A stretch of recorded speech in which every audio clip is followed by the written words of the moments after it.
You follow me on this? This is an important change because right now, prior to 10.1, it was hard to set up a server and service. In addition to being able to send my data to a server, I can also send it to the cloud. I don't have to own a server. I can simply right-click, send it to the Amazon cloud, have it automatically turn into a map service based on the specification that I have on the desktop, and let everybody look at my map. This is revolutionary in terms of author-serve access. It means that GIS professionals who really know the data or really know how to make wonderful map stories can provide access to everyone else in a matter of a minute or two. On the server side, there has likewise been big improvements, dramatic improvements. The server has been almost rewritten for 64-bit architecture. So it's much faster, it's more scalable in a parallel processing environment. It supports not only Windows, but also the open source environment of Linux. So the server will slip into an open stack of, for example, web services, database, operating system. And it's much easier to both stand up these servers and access them. And then there's many practical things that have been made. Simpler administration, web map printing, and continued support for all the open standards, from OGC to web standards to developer standards. Finally, we have updated and greatly enhanced apps. So at 10.1, if you are a server user or any user, there are dozens of free apps that you can pour your data into and make them come alive. These are easily configured apps. Many of you work with Flex or Silverlight or JavaScript today. That's fine. All of those continue to be supported. But also, what's coming alive are a series of web apps that ESRI makes that are easily configurable. And these web maps are configurable with a configuration file. So if I configure an app, like my name or some widgets that I put into the apps, then that configuration file, which maybe I made for the iPhone or the iPad or a browser, can be used in the other environments. So if I make it for the iPhone, it'll run in the Android environment, etc. In addition to viewer apps, there's also desktop apps, and for the first time, we are supporting fully the Mac environment. And also for all kinds of devices. These devices include all the popular devices running with HTML5, but also they run in native mode. And what I said about configurations is equally true here. If I configure an app for the iPhone, it'll run on the Android environment or run in the Windows environment. And they are fed with a vision of one map. That means web maps. ArcGIS is open and it's standards-based. We have a whole team of people who work on standards to ensure that our system is open at the bottom end and also at the top end. We want to live inside of an open world. Now, this means support for OGC and ISO and web standards. It's very important for us. At the same time, we spend a lot of time for developers. Developers in the desktop environment, developers in the web environment, and also developers in the device environment, so that people who wish to build applications at 10.1 have an easy time with strong support and development languages. I want to now move on to, or return to, the conversation about cloud. Cloud GIS is now a fundamental part of ArcGIS. And we'll see some demonstrations to this.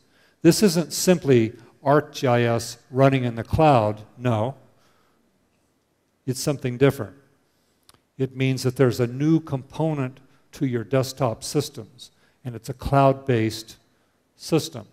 And this cloud-based system can run in the Amazon cloud, in the open cloud, or it can run in your government cloud or your company's cloud. For example, Shell Oil implemented ArcGIS Online inside of their own Shell Oil cloud, and so did the US military. They want it running inside their own cloud. They don't want to share their data in the open cloud at all. You can understand why. However, increasingly organizations are using public cloud solutions. For example, Salesforce.com or the iCloud. People are beginning to share their information and trust that the cloud can keep it secure. I mean, I put my company's data into the Salesforce environment. I was nervous about it, but in the end, I bought into it. And it has saved me so much money and time. I mean, it's remarkable. So we copied that architecture for ArcGIS, except that we allow our users to either implement in their own cloud or implement in the open cloud. And what does it provide? It provides a kind of content management system. So if I share my data in the cloud, other people can quickly discover it. It also has with this a very intuitive mapping system. So I can discover data in the cloud and then map it up. If I have data in my office environment, for example, in my spreadsheet, I can drag and drop it into this environment and make it turn into a map automatically. Also, it supports access by anything. So the cloud environment says through web mapping, I can view it from any device. And this also underpins another concept, which is the cloud architecture lets me easily integrate maps with the rest of the enterprise systems. Systems like SAP or Oracle Financials or whatever. So let's step on. I've been talking about something called web maps for a while, and these web maps are important to understand. They're not just simply a web map. They're actually services coming from one or more server, like the diagram shows, integrated in or mashed up and then shared. They're a very, very, very small file. They're not a copy of the data. They're just a small REST associated file that points back to the original services. So as this diagram shows, the web map is integrating distributed services. And I store that, put the little web map into a catalog that can be easily discovered, like, for example, a base map with a traffic map on top of it. I store that mashup, and then somebody else can find my combination. They can find my combination and perhaps overlay on top of it something like the weather. Now it's a base map, traffic, and the weather. I could store that and reference it for other people to discover. That's the kind of concept. And then a web map is interesting because it can be viewed by any device. It can be viewed by an iPhone or a browser, or these web maps can be embedded inside of my website. I can email you a web map. I can sketch on top of a web map, like it's over here or over there. These web maps are real time, so that if something changes, like the weather, or the traffic, the little web map file is always up to date. And I can make a web map temporal, meaning with a slider bar, I can see change over time. I can embed analytic services inside of my web map so that as these little examples show, I can run time, space, spatial analytics back on the servers. So the web map file is an important thing because it's very easy to access. It encapsulates lots of distributed geographic knowledge. It's the medium that allows us to connect each other's work. So ArcGIS Online makes it easy to store and manage and access our distributed services by way of these web maps. They get cataloged so that I can discover. They get, I can also host services in ArcGIS Online, and then I can look at it from any device. So this diagram attempts to show how an organization which might have multiple servers in different departments can continue with multiple servers in different departments, but unify or integrate their data around these little web map metafiles and then provide access. So this environment can be easily configured. ArcGIS Online, perhaps some of you have seen it, has a beautiful, nice, well-designed homepage. And it has a lot of gallery maps. It also allows us to group our information into sharing groups. My group versus your group, or our group. And it has beautiful base maps. However, a lot of people want their own homepage, like the US Environmental Protection Agency. And they want their own gallery. And they want their own groups. And same with the state of Utah. And actually, hundreds of people have now taken ArcGIS Online and skinned it with their own homepage and their own groups, just like I do with Salesforce for Esri. I don't want it to support, I don't want it to be called Salesforce.com. I want it to be called Esri. So I don't want it to be called the Washington, D.C. system. No, I want to be called Sao Paulo or whatever it is. So do you understand everything I'm talking about? Some of you do. I'm going to give you a test a little later.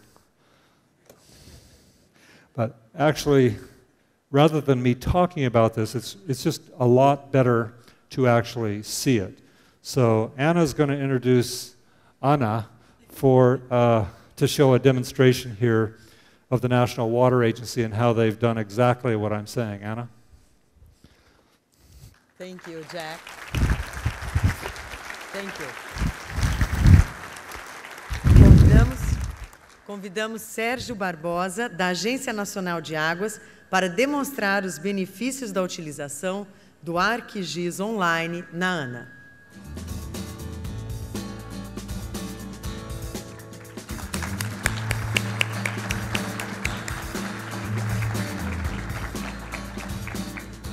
Bom dia a todos. Primeiramente, agradecer aí a oportunidade do evento, da gente falar um pouquinho com vocês sobre os trabalhos da Agência Nacional de Águas, né?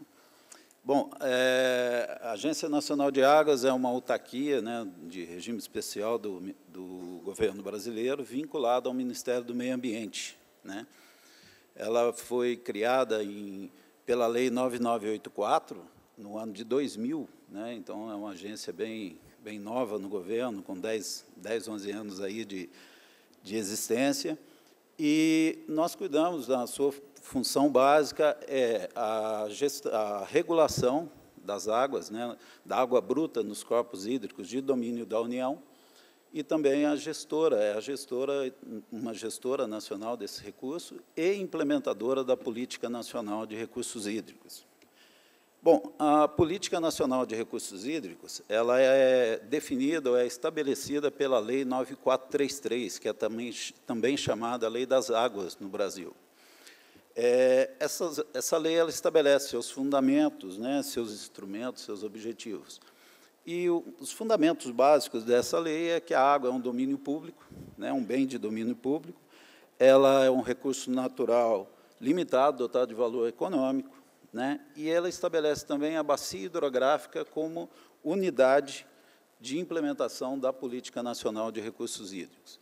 Bom, nós vivemos num país federativo, né, que a Constituição Federal coloca um duplo domínio para as águas da União e as águas dos estados.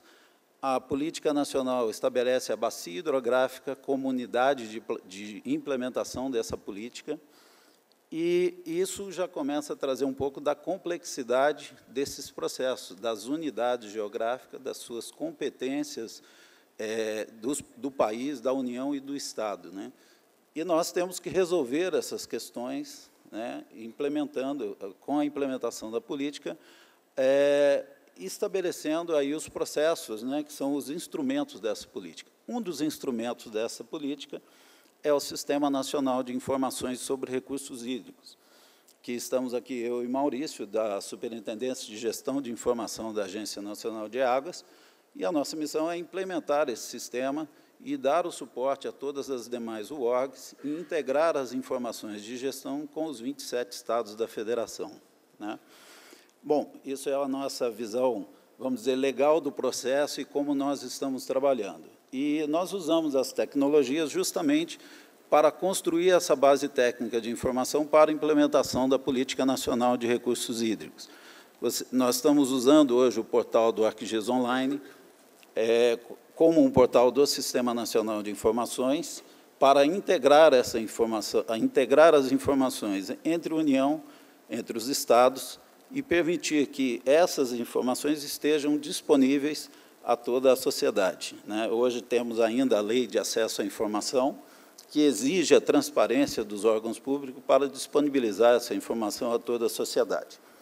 Bom, uma das coisas que nós resolvemos nesse contexto da implementação da política, é o mapa de domínio, né? Então, se a Constituição estabelece uma água da União e uma água do Estado, e nós não podemos separar essas moléculas, são a mesma água, então nós trabalhamos no processo de uma gestão integrada. Então, a primeira coisa que nós trabalhamos é conhecer os corpos hídricos da União e, a partir do estabelecido, nós sabemos quais são os rios que a União faz a gestão e quais são os rios que os estados fazem a gestão. Essa é a primeira base de informações para trabalharmos, porque quando você vem e coloca os usos que serão feitos dessa água, é sobre essa base que se tomam as decisões de qual órgão gestor que vai trabalhar. Mas é sobre essa base também que se integram as demais informações, né? Nós temos uma rede de hidrográfica, de network.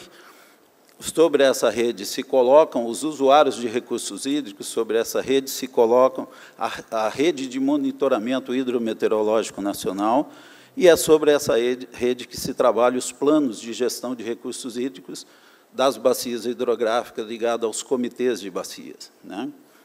Aí nós estamos tendo um exemplo da bacia do Rio São Francisco, é isso, Maurício? Isso. É um rio conhecido aqui como o Rio da Integração Nacional, que ele uma bacia de 640 mil quilômetros quadrados, com 7 estados aí trabalhando, e nós temos que trabalhar essa bacia hidrográfica como unidade de gestão e integração. Então, nós temos que trabalhar as informações de 7 estados da federação e mais a União no contexto dessa bacia hidrográfica. Um outro exemplo que nós vamos passar rapidamente esse é um mapa, por exemplo, das outorgas concedidas, né, pela ANA, pela União. Então, a ANA, como gestora dos rios da União, os empreendimentos que estão localizados, né, sobre esses rios, ou que usam dessa água, né, para os seus fins, nós vamos ver aí, podemos ver as finalidades que temos ali, por exemplo, para a agricultura, né, para a mineração, para a indústria, o uso da indústria, a irrigação, um importante uso que é feito da água no país. Então, essas outorgas, quando estão nos rios da União, elas são solicitadas à Agência Nacional de Águas. essa outorga é feita uma análise de toda a disponibilidade hídrica nessa bacia, ou no ponto onde se pretende implementar esse empreendimento. Se analisa a disponibilidade de conceder ou não, mas isso afeta também todos os usuários que estão a jusante desse ponto, até a foz dessa bacia, porque você tem um balanço hídrico para atender, e dessa disponibilidade, só um percentual que pode ser concedido. Você tem que manter aí, que chama da vazão ecológica, que mantém a vida nessa bacia hidrográfica, né? Aí está um exemplo mostrado de uma outorga de uso, e aí um documento que aí é publicado no Diário Oficial da União, concedendo o uso dessa água para uma finalidade por um período determinado.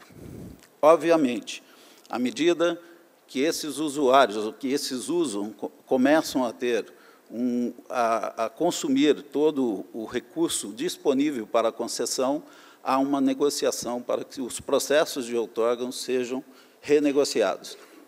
E como falamos de uma bacia de 640 mil quilômetros quadrados, obviamente não vamos estar falando só dos usuários da União. Nós temos aí 7 outros estados que integram essa bacia hidrográfica. Então, esses órgãos gestores estaduais fazem o mesmo tipo de análise na concessão das outorgas nos rios estaduais. Esse processo todo é bem complicado. Nós trabalhamos aí para a disponibilidade com modelos acadêmicos que vão trazer toda essa conta final, vamos dizer assim, do que fazemos, mas é um processo que tem que estar integrado. Isso a política nacional estabelece a gestão integrada, né? Um outro exemplo que a gente está trazendo aí de como nós trabalhamos, né, é a aplicação aí da Rede Hidrometeorológica Nacional, que nós vamos mostrar aí toda a rede nacional, que é o monitoramento, né, dos rios, de chuva, de nível de rio. Aí temos monitoramento de qualidade da água, de sedimentos também, de uma rede nacional.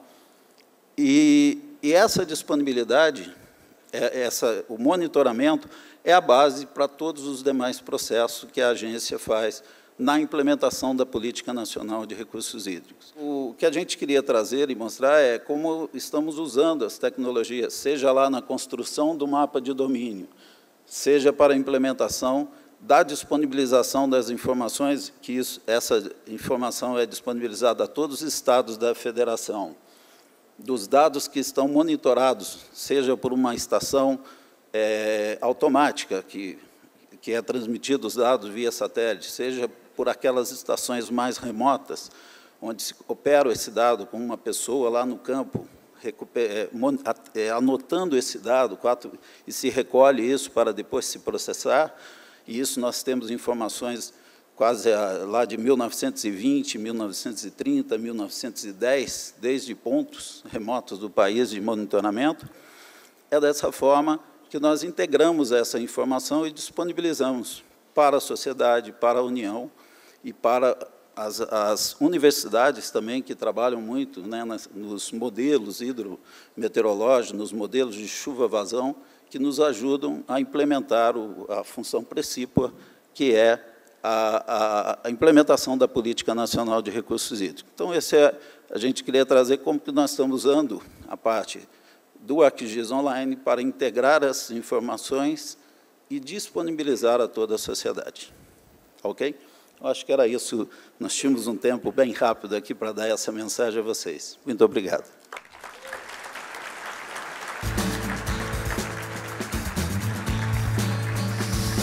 It's great, Sergio. Thank you very much.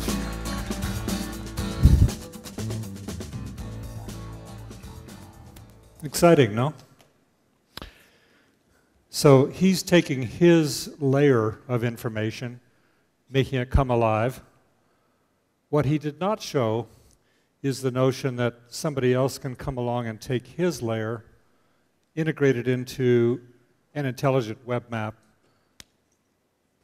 like, for example, a vegetation overlay, and then create yet again another map. So what I think you saw is the foundation or the first step of what will ultimately become a kind of indie platform that will enable entire organizations to be able to use it, his organization, but also in and between other organizations, integrating everything and making it available for access by anyone. A couple of little details that I have not shared with you. The first one is that this platform is totally integrated in with Microsoft's Office. This means that his map, the map of water, can be integrated into a PowerPoint presentation. For example, any of these maps might have been one of his maps. In my PowerPoint presentation that I'm giving, I could have integrated in that same web map, and I didn't do it, unfortunately, but I could then start to pan and zoom and query against his map in my dynamic presentation to you this morning. Also, it's fully integrated in with Excel, so that if I have an Excel spreadsheet, I can drag and drop the Excel spreadsheet onto the map and dots appear on the map. Perhaps we'll see that a little bit later today.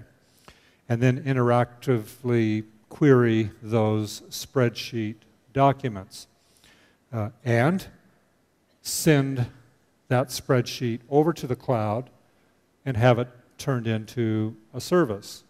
So there are approximately 850 million Office users on the planet.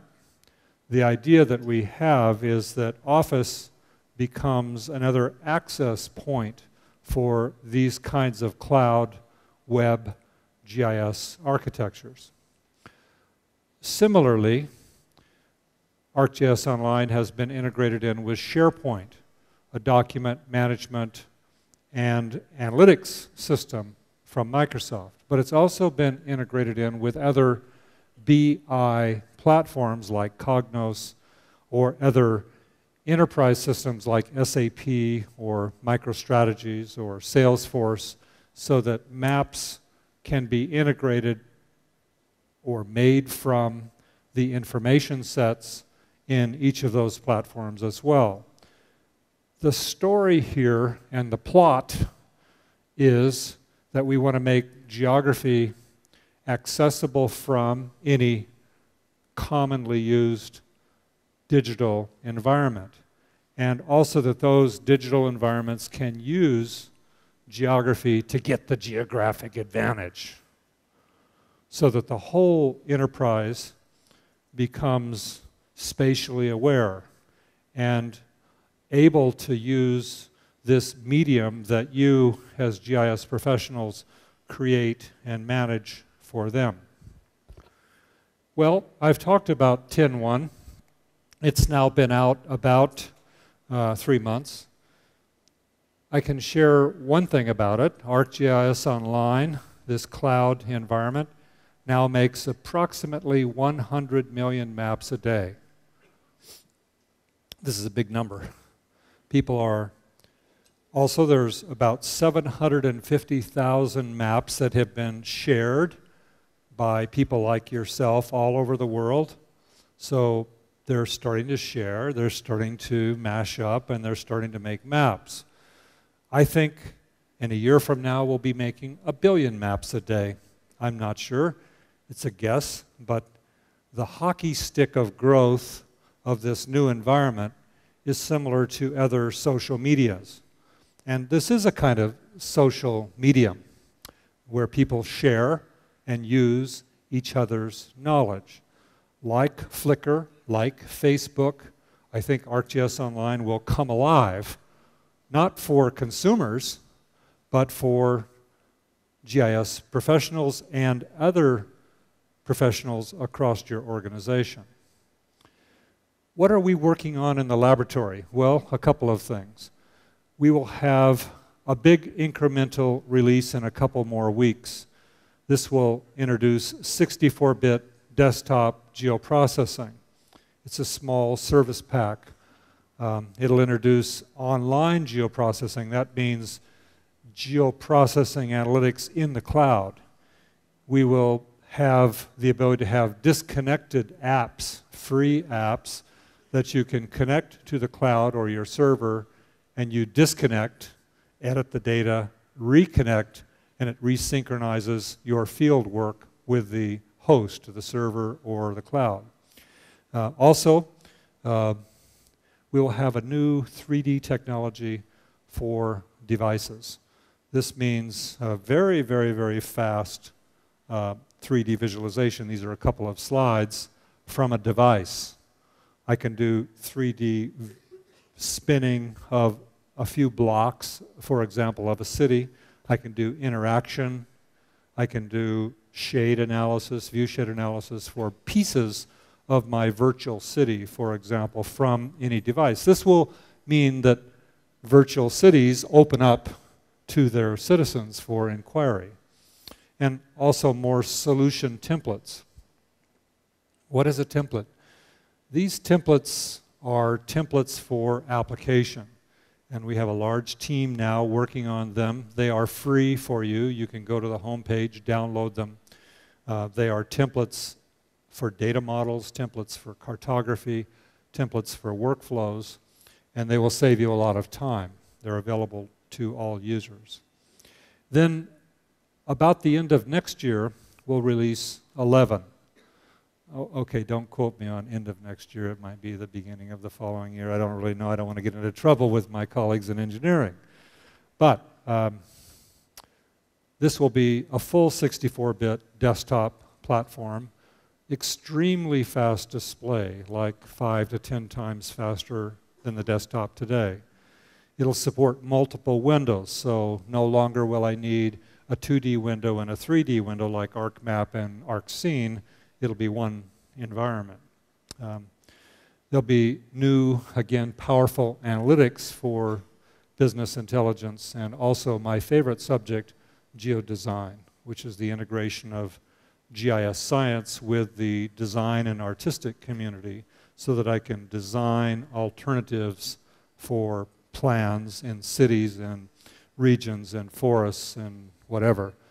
This integration will be manifest in version 11. Let me conclude with a couple of comments. My job, my colleague's job, is basically to serve you, and we take that job very seriously. We advance GIS, that's the purpose of Esri, and also to support our users in advancing the notion of spatial literacy. That's what gets us excited. We are also strong and growing as an organization globally. We will again grow about 15% this year. We think that this growth, even in recession times, is because geography as a language is important. It's important, and your work is important. That's why we get pretty excited about it. Our interest is also a social one.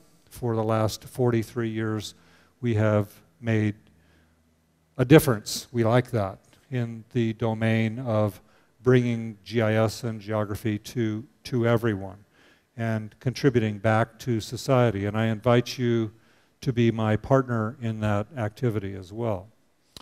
In education, we donate our software to K through 12 schools, and I invite you to be my partner in that. Adopt a school, adopt a teacher, and if you do that, we will provide you free software for classrooms in that environment. And my partner here with Imagine is fully committed to doing that. Some of you are teachers here, and I know that you are doing God's work, raising the next generation of people who are spatially literate, who know this next generation of tool.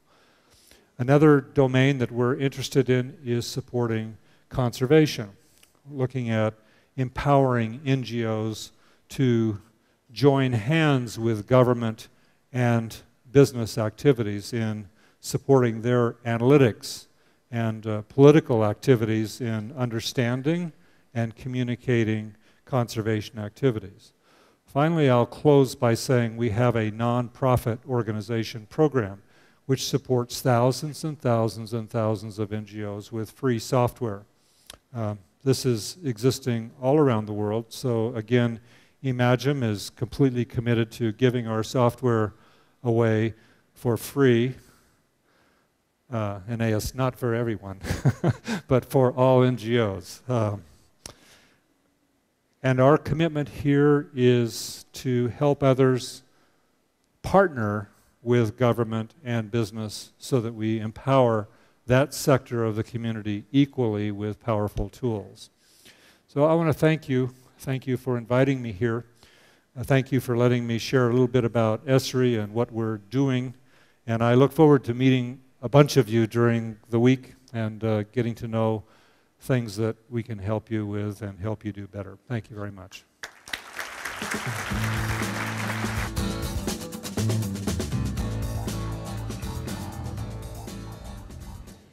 Que excelência. Obrigada, Jack. E eu gostaria de te convidar para retornar ao palco, juntamente com o Eneas, que nós faremos a entrega de um prêmio importante agora.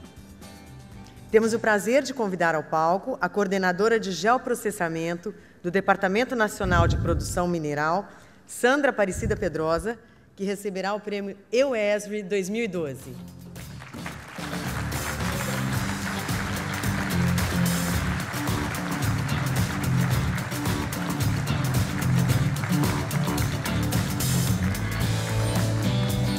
Congratulations. It's great.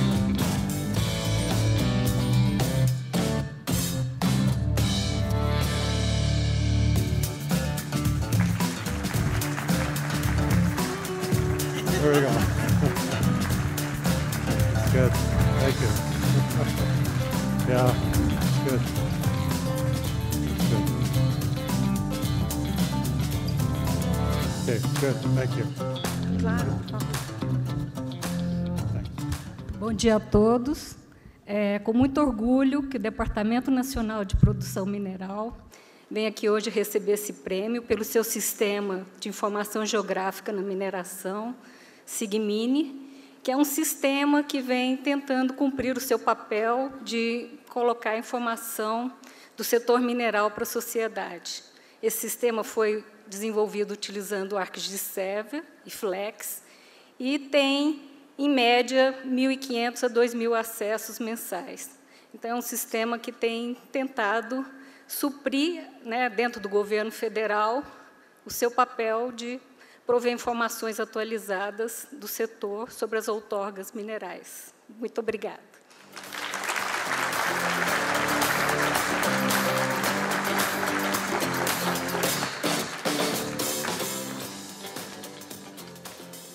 Obrigada, Eneas. Obrigada, Jack. E parabéns ao Departamento Nacional de Produção Mineral pelo prêmio. Antes de sairmos para o intervalo, eu gostaria de falar um pouquinho sobre o formato e o funcionamento do evento.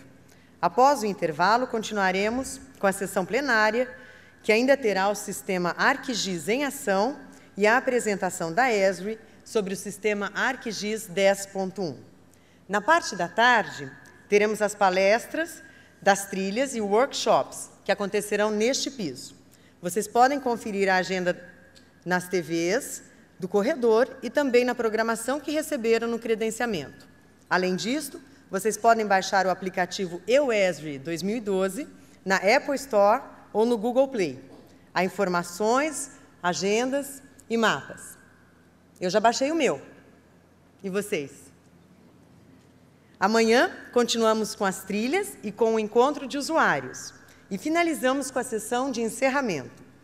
Além da programação de palestras, temos uma sala para reuniões disponível durante todo o evento. Neste piso, temos a exposição de nossos parceiros, o estande da imagem e o espaço Transforme Seu Mapa, e as ilhas, para vocês conhecerem melhor o sistema ArcGIS. No primeiro piso, logo abaixo, a exposição ArcGIS, com os casos de sucesso de diversos usuários. Vale a pena conferir. O almoço também está localizado no piso abaixo, o primeiro piso. Para aqueles que ainda não adquiriram o voucher, aproveitem o intervalo para realizar a compra na área de credenciamento, no térreo, e evitar filas no horário do almoço. Caso vocês precisem de informação ou apoio, basta que se dirijam ao balcão de credenciamento no térreo. Lembramos também que toda a equipe Imagem presente no evento está à disposição para ajudá-los e apoiá-los. Estamos identificados pelo crachá com uma faixa verde. Agora sim, vamos ao intervalo e retornamos em 20 minutos. Muito obrigada e aproveitem.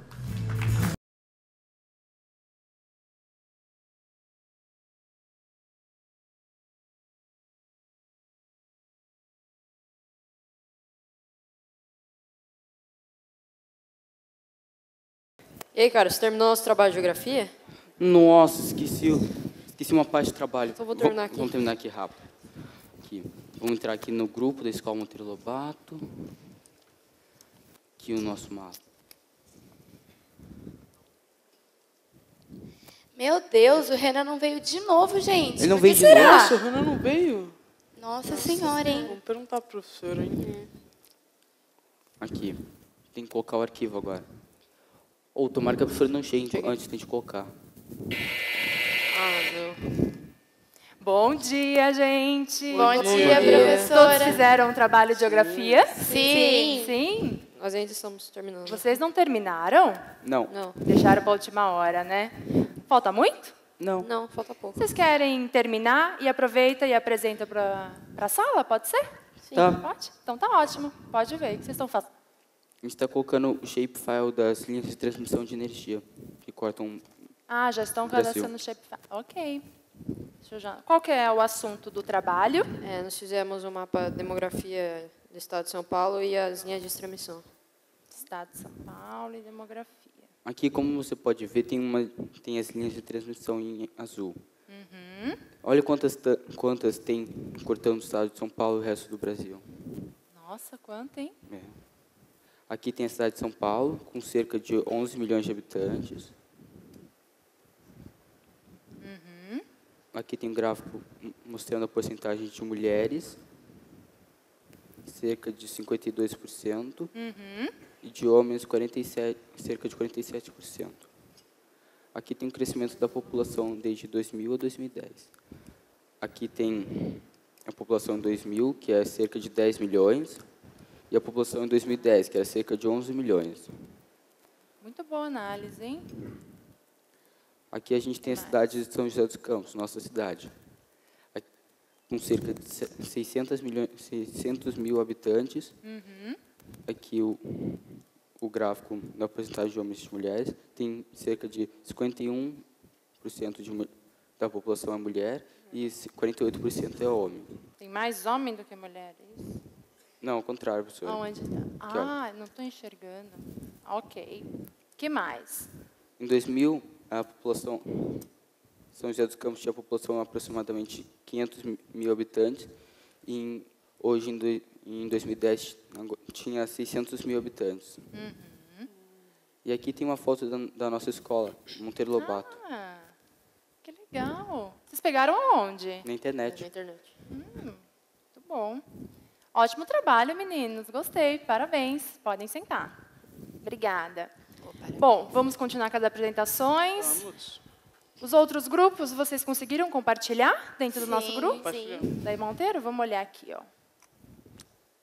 Nós temos aqui... Vamos para cá. Grupos. Vamos achar no grupo da escola. Só meus grupos.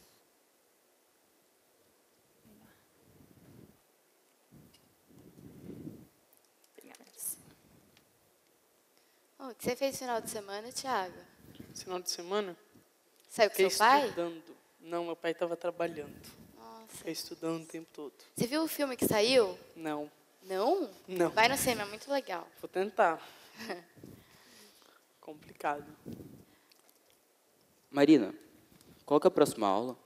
Próxima aula de matemática. Nossa, Teve tarefa? Acho que não. Tomara Tá, que porque senão não, eu não ia porque eu não fiz fazer. nada. Não fiz. Também não fiz. Tá dando certo aí, professora? Tá. Vamos achar o grupo. Achei! Vocês deixaram ele bem escondidinho de mim, né? Qual que é o próximo grupo? Nossa, professora. Então podem ver, Thiago e Letícia.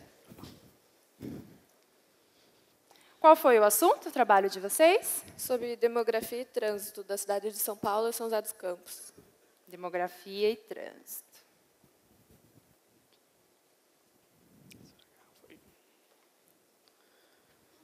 Coloca no molde de apresentação. Isso.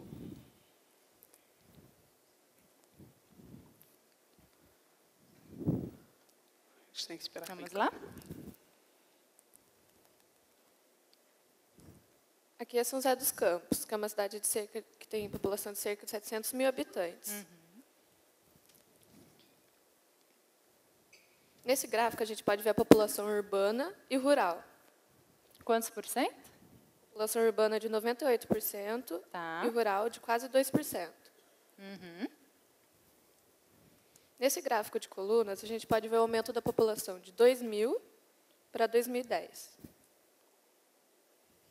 Ótimo. Aqui a gente pode ver a cidade de São Paulo, que tem quase 12 milhões de habitantes. Bastante. Gente. Nesse gráfico, a gente vê a população urbana e rural, que é quase o mesmo de São José dos Campos. E a gente vê que o aumento da população foi quase igual ao de São José dos Campos. Quase igual São José dos Campos. Quanto que está? Qual que é o valor? Aumentou quase em 100 mil habitantes. 100 mil habitantes. Ótimo. Neste próximo slide, podemos ver o trecho da Via Dutra entre a cidade de São José dos Campos, que é a nossa cidade, e São Paulo. Nesta imagem da entrada de São Paulo pela Via Dutra, podemos ver que é um trecho bem movimentado, porque São Paulo é a maior cidade do país, com cerca de 12 milhões de habitantes, como a Letícia disse. Nessa foto de São José, também podemos ver que tem bastante carros. Não com uma quantidade de São Paulo, porque São José é uma cidade menor, mas mesmo assim é bastante carro. Esse trecho da Via Dutra tem cerca de 90 quilômetros. No início da manhã, para percorrer o percurso entre São José e São Paulo, leva cerca de 2 horas. Mas, no final da tarde, voltar de São Paulo para São José dos Campos, professora, leva 3 horas. Muito tempo. Nossa Senhora. Meu pai, por exemplo, Cansado. faz isso todos os dias. E a conclusão é que a quantidade de veículos circulando em São Paulo, neste momento, faz com que meu pai não tenha muito tempo de ficar comigo. Seria tão bom se meu pai chegasse cedo em casa e pudesse ficar comigo, professora. Poder jogar um videogame, Isso. né? Para poder jogar uma bola. Muito bom, meninos. Parabéns. Obrigada, Letícia. Obrigada, Tiago. Próxima dupla, por favor. Parabéns, cara. Encontre aí, ó. De vocês. Grupos. Isso, ali. Grupos. Pode clicar nesse daqui. Esse daqui. Você leu aquele livro Esse para daqui, português? ó. Isso. Oi? Você leu o Tá livro em escondidinho português? aqui, ó. Ah, eu Essa vi, aqui. cara. Foi muito legal aqui. Pane principal. Ali. Ainda não. Para semana que vem, né? Isso. Isso. Aí. Bom, ó, nosso trabalho, professor, é sobre demografia e dengue. Aí a gente aproveitou o mapa do Thomas e do Lucas e colocou em cima do nosso. A gente vai cobrar direitos autorais. Gostei da geocolaboração, hein? Gostei bastante. É isso mesmo. Vamos lá. Bom, Podem professora, no começar. nosso mapa, a gente comparou a cidade de São Paulo com a cidade de Caraguatatuba. Tá. Na cidade de Caraguatatuba, a população de 2000 para 2010 cresceu. Em 2010, eram cerca de 100 mil habitantes. E na cidade de São Paulo, em 2010, eram cerca de 11 milhões de habitantes. E os casos de dengue de 2010, 2011 e 2012 cresceram bastante nas duas cidades. Aqui em Caraguá, houve um aumento muito grande também nos casos de dengue. E nós podemos ver que, em 2012, foram 53% da população afetada na dengue, tanto em Caraguá quanto em São Paulo. E, com isso, nós podemos chegar à conclusão de que São Paulo, sendo uma cidade mais populosa e com a área sendo maior, com a área maior, há mais casos de dengue do que em Caraguá. Ah, tá. Pela região e quantidade de população, né? Isso. Ótima análise. Agora eu vou analisar a cidade de São José dos Campos. Tá.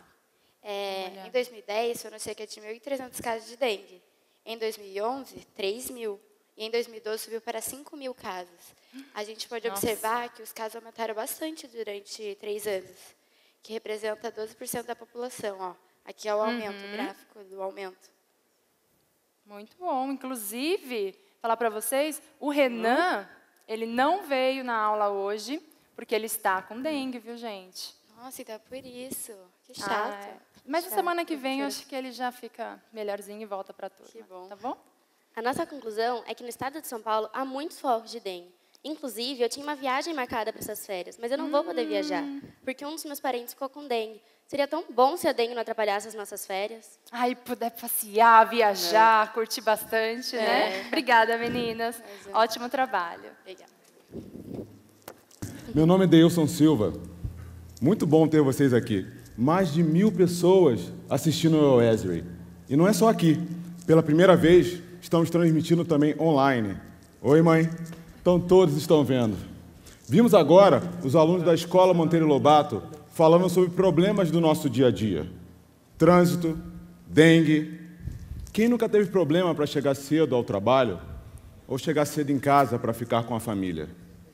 E a dengue? Quem nunca teve dengue aqui? Ou teve um ente querido com dengue? Nós mostraremos agora o sistema ArcGIS em ação para resolver esses problemas. Bem-vindos a mais um sistema ArcGIS em ação. Bom, vamos lá. Agora sim, vamos logar no sistema para ver como anda a cidade hoje em relação àquela ordem de serviço. Vamos aqui nos grupos, Companhia CT.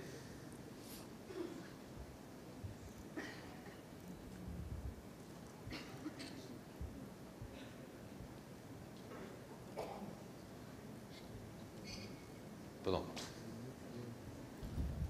Temos aqui a ordem de serviço aberta aqui na região da Marginal. Alguns detalhes. O cidadão Dorival Júnior, todos os dias de manhã, enfrenta o mesmo problema. Trânsito parado no quilômetro 15 da Marginal Tietê. Acredito que eu tenho até algumas informações complementares, que eu consigo utilizar algumas câmeras da região, com algumas... o negócio está feio mesmo. Bom, deixa eu fazer algumas análises e ver se isso tem acontecido, se é um pouco comum, ou se isso tem acontecido todos os dias. Então, vou pegar aqui no meu ambiente de fluxo de trânsito, então hoje no dia 24, pegar aqui logo pela manhã, quando o negócio começa a ficar um pouco mais complicado, até agora 11 horas mais ou menos, e aí eu já consigo ter uma visão melhor de tendência do trânsito, do fluxo, para toda a região. Essa ferramenta de loop vai me permitir avaliar um pouco melhor como é a situação. O negócio está feio mesmo. Bom, vou precisar de alguma ajuda adicional lá do campo para, enfim, trazer mais algumas informações. Deixa eu ver o agente. Ricardo Guerra. Deixa eu ligar para o Guerra e conversar um pouco sobre isso. Alô? Guerra, Paulo Simão, do Centro de Operações, tudo bem? Tudo bom, Paulo. E você, como é que tá? Tudo bom. Cara, preciso de uma ajuda sua. Estou aqui com uma ordem de serviço aberta, na altura do quilômetro 15 da Marginal. Certo. E eu precisava de um apoio seu para a gente atender essa ordem de serviço. Ok, sem problema. Bom, eu precisaria que você desse uma percorrida aí no trecho e fosse me mandando algumas ocorrências que podem estar acontecendo na via e causando esse tipo de problema. Ok, Paulo. Eu estou aqui nas proximidades, vou utilizar o meu iPad e vou te enviar o máximo de informações possíveis. Ok, assim eu faço algumas análises e a gente vê como agir sobre isso. Obrigado. Legal, Paulo. Já nos falando. Um abraço.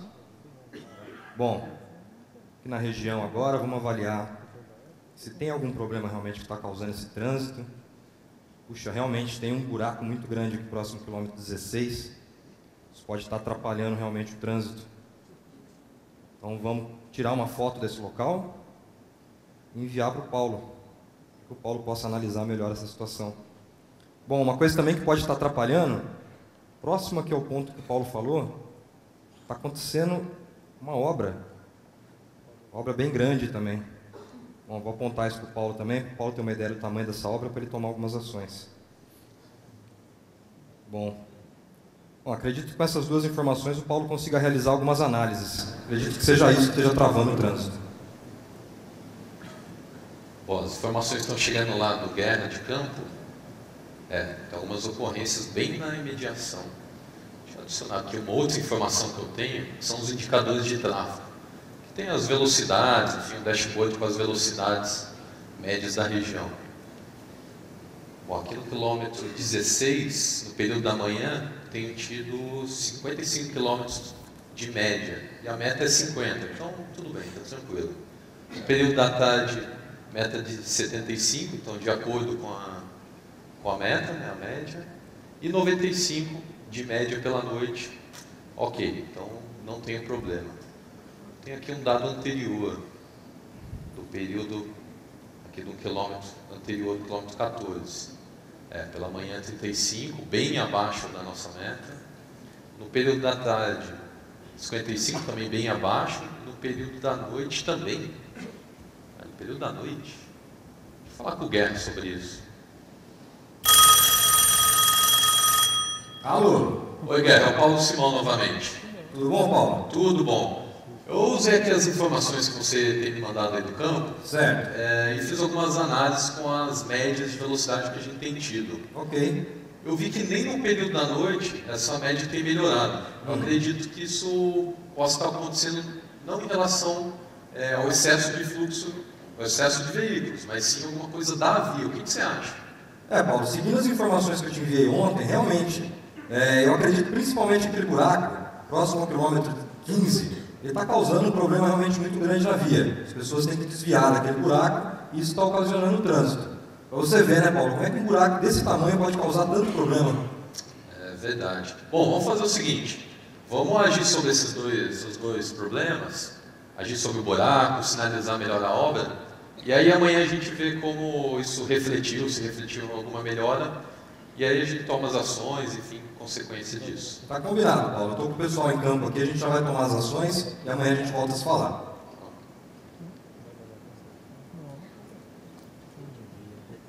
Bom, aqui agir sobre aquela ordem de serviço de ontem, fiz algumas análises. Deixa eu ligar para o Guerra para ele me atualizar as informações. Alô?